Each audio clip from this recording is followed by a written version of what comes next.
ओम शांति। आपका प्रश्न है, समय व परिस्थिति प्रमाण वैराग्य आया, यह भी अल्पकाल का वैराग्य है। सदा काल के वैरागी बनो, इसको समझना है। उत्तर है, आज बहुतों का ये प्रश्न आए हैं। सब इस प्रश्न का उत्तर सुन लो। आज जो भी मुरली में कहा कि जीवन में हमारे कर्म के अनुसार बहुत सारी परिस्थितियां आती है। ऐसे समय आता है कि जैसे दुखों के पहाड़ पड़ जाते हैं और कई बार ऐसी बीमारियां भी आ जाती है। तो अभी हमें पता है कि ये सब कर्मों का ही खेल है।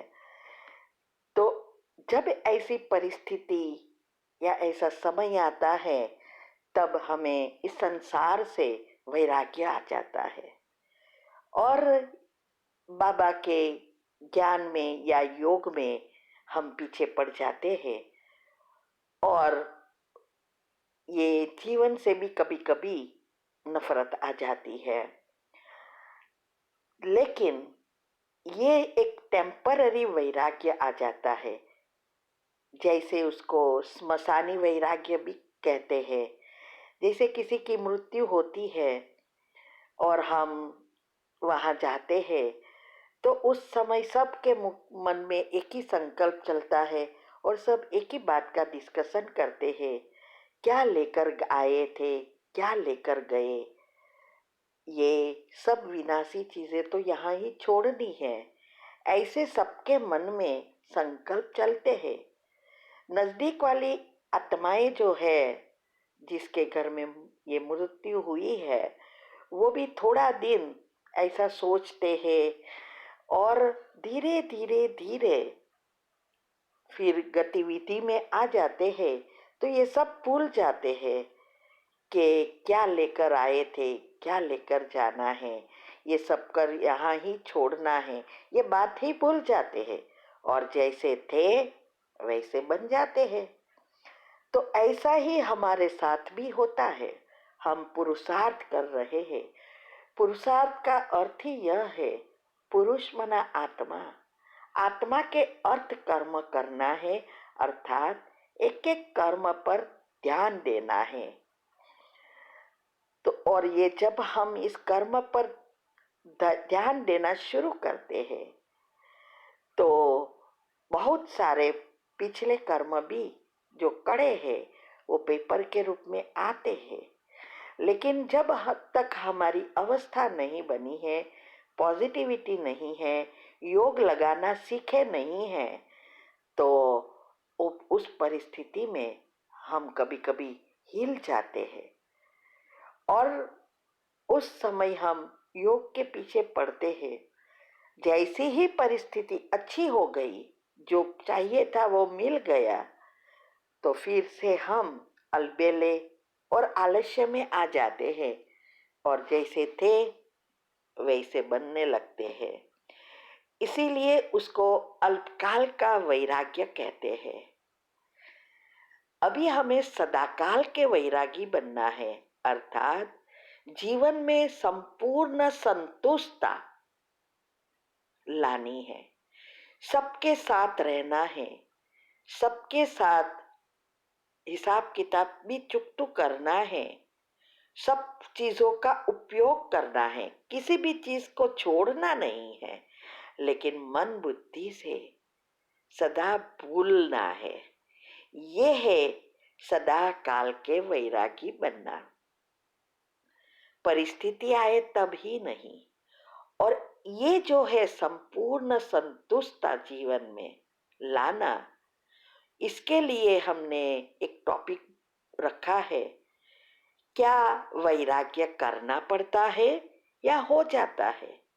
और इस स्टेज के लिए बुद्धि को शुद्ध पवित्र बनाना, इसके भी टॉपिक रखे हैं। 2-3 टॉपिक इसके भी रखे हैं।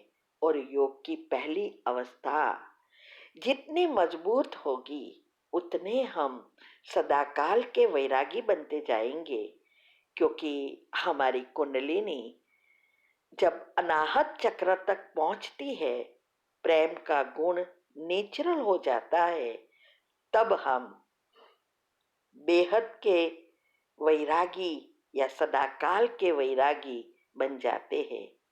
कोई भी चीज में अटैचमेंट नहीं होगी, डिटैच होंगे।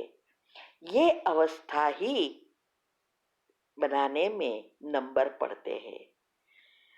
जिसको ये ज्ञान समझ में आता है, ज्ञान स्वरूप बनते हैं, सभी राजों को समझ लेते हैं और कर्म की गुह्य गति आध्यात्मिक रीति से, ये भी टॉपिक हमने रखा है, और ड्रामा, इसका ज्ञान एकदम बुद्धि में बैठ जाना चाहिए और समय पर उसका उपयोग करना आना चाहिए, तब ये अवस्था बन जाती है।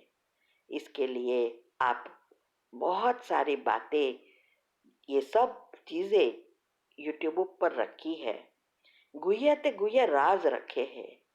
जितना बुद्धि को घिसेंगे उतनी बुद्धि दिव्य बनती जाएगी, आपके अंदर से ज्ञान इमर्ज होगा। चैनल का नाम है शिव शक्ति मेडिटेशन बीके कुसुम। फिर सब्सक्राइब करेंगे तो प्लेलिस्ट में जाएंगे, वहाँ आपको सब कुछ ग्रुप वाइज मिलेगा। साथ साथ लाइक शेयर और कमेंट भी कीजिए, इससे आपका दुआ का खाता बढ़ेगा और आप जल्दी जल्दी आगे बढ़ेंगे। ओम शांति। शांति, आपका प्रश्न है। आज मुरली में आया क्रिएटर, डायरेक्टर, मुख्य एक्टर और ड्रामा के आदि मध्य अंत को अभी तुम जानते हो, इसका अर्थ समझना है। उत्तर है, देखो, तीव्र पुरुषार्थ ग्रुप में भी टॉपिक हम लिखते हैं, वो भी आते हैं, और यूट्यूब से भी कई मुख्य गुह्य राज के टॉपिक आते हैं, उसमें हमने सब कुछ समझाया है और यूट्यूब पर भी रखा है कि ये क्या है।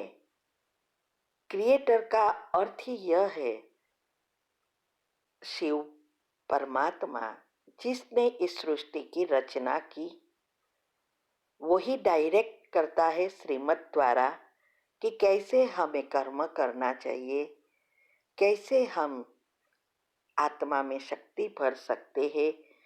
और मुख्य एक्टर्स जो देवी देवताओं की आत्मा है, वो इस सृष्टि के मुख्य एक्टर्स है, और उसमें भी मुख्य मेन हीरो हीरोइन पहले तो लक्ष्मी नारायण या राधे कृष्ण की आत्मा, वो है इस सृष्टि के मुख्य एक्टर, और उसके साथ 9 लाख आत्माएं जो इस सृष्टि की आधार मूर्त और उद्धार मूर्त है। और इस ड्रामा के ज्ञान जो भगवान ने आके बताया कि ये सृष्टि कैसे शुरू हुई, कैसे ये 84 का चक्र लगाया, और अभी कैसे ये कलयुग का अंत आ गया, और कैसे संगम युग पर फिर से ये सृष्टि को परिवर्तन कर स्वर्ग बनाना है, ये सारे राज अभी हमें पता है, दुनिया में किसी को भी पता नहीं है। लेकिन इस राज को भी समझने के लिए बुद्धि किसकी कितनी क्लियर है और कौन कितना घिसता है बुद्धि को, उस अनुसार समझ में आता है। वैसे भी आजकल ज्ञान इतना रिफाइंड हो गया है, सभी अपने अपने पुरुषार्थ से राजों को समझकर यूट्यूब पर भी रख रहे हैं, जिससे last so fast so first बन सकते हैं। जितना समय पहली आत्माओं को लगा, इतना समय अभी के समय अनुसार नहीं लगता। लिफ्ट मिल रही है, शॉर्टकट मिल रहा है पुरुषार्थ के लिए। इसीलिए आज ये मुरली में कहा कि इस बातों को जितना समझेंगे उतना आपका पाठ आगे बढ़ेगा। ओम शांति।